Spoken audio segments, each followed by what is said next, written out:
where my story begins. I grew up on the south coast of New South Wales in a small beach town. As a child, I was very active. I loved playing in the street with my friends, riding my bike around the neighbourhood, and as a teenager I took up surfing. I was down the beach every day, and I loved the life that I had.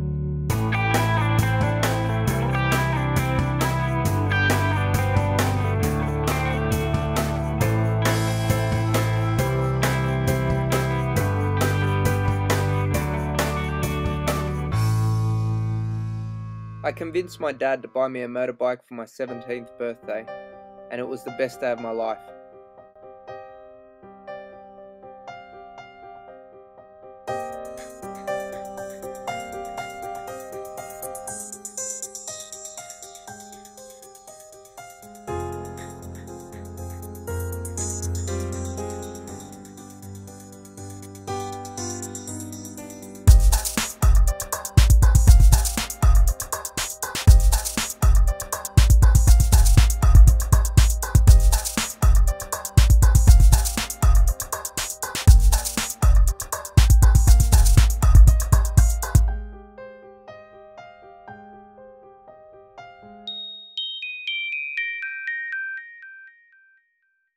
The hardest part for me was spending 3 months in a hospital bed, unable to move.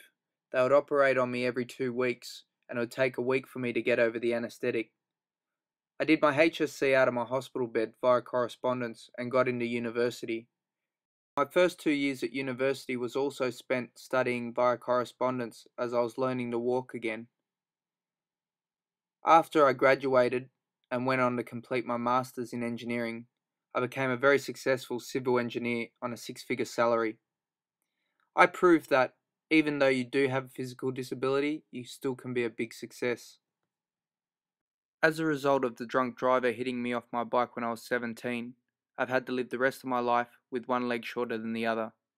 I wear a built-up shoe, I have no function of my knee joint, and I have limited function of my ankle joint. My motor development had to start all over again. I had to reteach myself how to do things in a different way. As you can see, the way I get in and out of a car is totally different than an able-bodied person would. This last bit of footage I've slowed down for you, so you can see how awkward it is for me to walk. My built-up shoe is very heavy, and it's also very noticeable.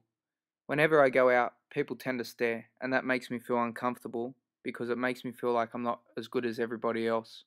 Even though I'm a person with a lot of confidence and I've had a very successful career, it still takes its toll.